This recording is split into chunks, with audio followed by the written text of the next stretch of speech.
আসসালামু আলাইকুম ভিউয়ার্স, বিশ্বপর সংবাদে স্বাগতম। শুরু করছি সংবাদ শিরোনাম। ইরানে একদিনে সর্বোচ্চ হামলার রেকর্ড, তেহরানে ব্যাপক ক্ষয়ক্ষতি। যুদ্ধ শেষ করতে ইরানের নতুন শর্ত, বিলিয়ন ডলার হাতছানি। দুবাইয়ে ইউক্রেনের অ্যান্টি ড্রোন সিস্টেম ডিপোতে হামলার দাবি ইরানের। হরমুজ প্রণালী দিয়ে আরও 20টি পাকিস্তানি জাহাজ চলাচলের অনুমতি দিয়েছে ইরান। চরম সেনা সংকট, যে কোনো মুহূর্তে ভেঙে পড়তে পারে ইসরায়েলি বাহিনী, বলছে সেনাপ্রধান। আপনারা শুনছিলেন সংবাদ শিরোনাম, এবার বিস্তারিত। ইরানে যুদ্ধ শুরুর পর থেকে শনিবার একদিনে সর্বোচ্চ হামলা চালিয়েছে যুক্তরাষ্ট্র ও ইসরায়েল। শনিবার সন্ধ্যা 5টা থেকে রাত 9টা পর্যন্ত মাত্র 4 ঘন্টায় দেশ জুড়ে অন্তত 701টি হামলা চালানো হয়েছে বলে জানা গেছে।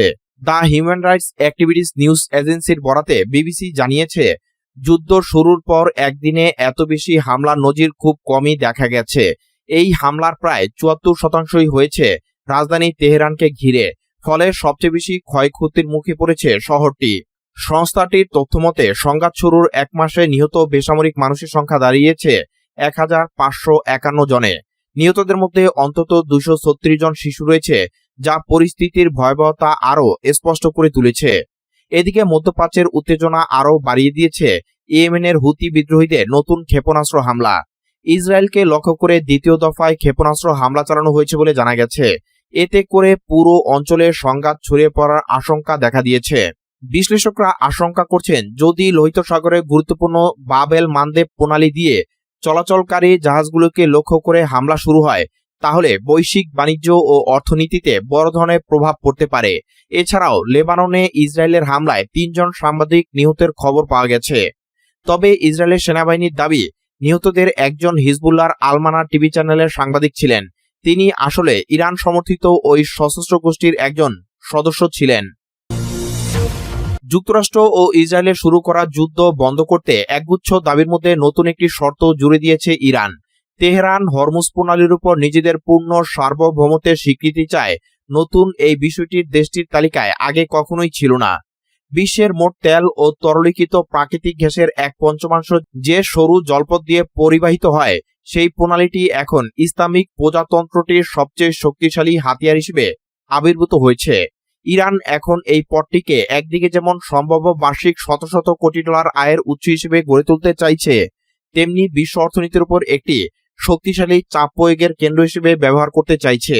ইরান দীর্ঘদিন ধরেই হামলার শিকার হলে এই প্রণালী বন্ধ করে দেওয়ার হুমকি দিয়ে আসছিল, কিন্তু খুব কম মানুষ ভেবেছিল যে তারা সত্যি তা কার্যকর করবে। কিন্তু এরই মধ্যে ইরানি হামলার মুখে এই গুরুত্বপূর্ণ নৌপথ দিয়ে জাহাজ চলাচল প্রায় বন্ধ হয়ে গেছে। এটি তেহরানের উচ্চাকাঙ্ক্ষাকে আরও বাড়িয়ে দিয়েছে বলে মনে করছেন বিশ্লেষকরা। তার নতুন দাবি ইঙ্গিত দিচ্ছে যে তারা এই প্রভাবকে আরও স্থায়ী রূপ দিতে চাইছে। বিশ্লেষকদের মতে, ইরান যদি সত্যি টোল আদায় করতে শুরু করতে পারে, তবে তার মাসিক আয় মিশরের সুয়েজ খালকেও ছাড়িয়ে যেতে পারে। সিএনএন এর প্রতিবেদনে বলা হয়েছে, প্রতিদিন এই পথ দিয়ে যাওয়া প্রতিটি বড় তেলবাহী ট্যাঙ্কার থেকে $20 লাখ ফি নিতে পারলে ইরানের মাসে আয় হবে $80 কোটি বেশি।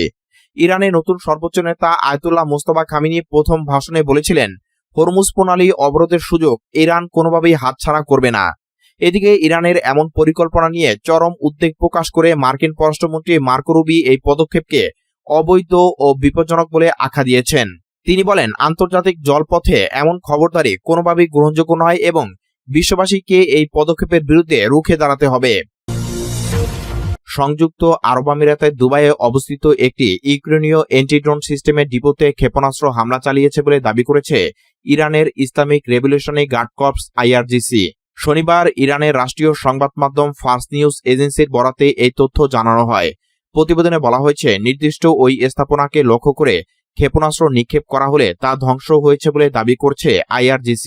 তবে এই ঘটনার বিষয়ে এখন পর্যন্ত কোনো স্বাধীন আন্তর্জাতিক সূত্র নিশ্চিত হওয়া যায়নি, ফলে হামলার প্রকৃত ঘটনা ও ক্ষয়ক্ষতির পরিমাণ নিয়ে অনিশ্চয়তা রয়ে গেছে। পাকিস্তানের পররাষ্ট্রমন্ত্রী ইশাক দার জানিয়েছেন, হরমুজ প্রণালী দিয়ে পাকিস্তানের পতাকাবাহী আরও 20টি জাহাজ চলাচলের অনুমতি দিয়েছে ইরান সরকার। রোববার সামাজিক যোগাযোগ মাধ্যম এক্সে দেওয়া এক বার্তায় তিনি এই তথ্য জানান। তিনি বলেন, প্রতিদিন 2টি করে জাহাজ প্রণালীটি অতিক্রম করবে। বার্তায় ইশাক দার এই সিদ্ধান্তকে স্বাগত ও গঠনমূলক উদ্যোগ হিসেবে উল্লেখ করেন। তিনি বলেন এটি শান্তির বার্তা বহন করে এবং আঞ্চলিক স্থিতিশীলতা প্রতিষ্ঠায় গুরুত্বপূর্ণ ভূমিকা রাখবে। তিনি আরো বলেন এ ধরনের পদক্ষেপ পারস্পরিক আস্থা বাড়াতে সহায়ক হবে এবং শান্তির পথে এগিয়ে যেতে যৌথ প্রচেষ্টাকে আরও শক্তিশালী করবে। পররাষ্ট্রমন্ত্রী জোর দিয়ে বলেন সংলাপ, কূটনীতি এবং আস্থা তৈরির উদ্যোগই ভবিষ্যতে স্থিতিশীলতা নিশ্চিত করার একমাত্র কার্যকর পথ। ইসরায়েলি প্রতিরক্ষা বাহিনী আইডিএফ এর প্রধান লেফটেন্যান্ট জেনারেল আইয়াল জামির সতর্ক করে বলেছেন ইরান ও হিজবুল্লাহর বিরুদ্ধে এবং একাধিক ফ্রন্টে চলমান যুদ্ধের প্রচণ্ড চাপে সেনাবাহিনী ভিতর থেকে ভেঙে পড়ার বা পতনের ঝুঁকিতে রয়েছে। বুধবার অনুষ্ঠিত নিরাপত্তা মন্ত্রিসভা এক বৈঠকে জামির বলেন ইসরায়েলি সামরিক বাহিনীর গভীর অভ্যন্তরীণ সংকটের মুখোমুখি হচ্ছে, যার অন্যতম প্রধান কারণ হচ্ছে সৈন্যদলের তীব্র সংকট। ইসরায়েলের সংবাদ মাধ্যম ইয়েদিওত আরনিয়াত এক প্রতিবেদনে তথ্যমতে সেনাপ্রধান জামির সতর্ক করে বলেছেন রিজার্ভ বা অতিরিক্ত বাহিনী আর বেশি দিন এই চাপ সহ্য করতে পারবে না।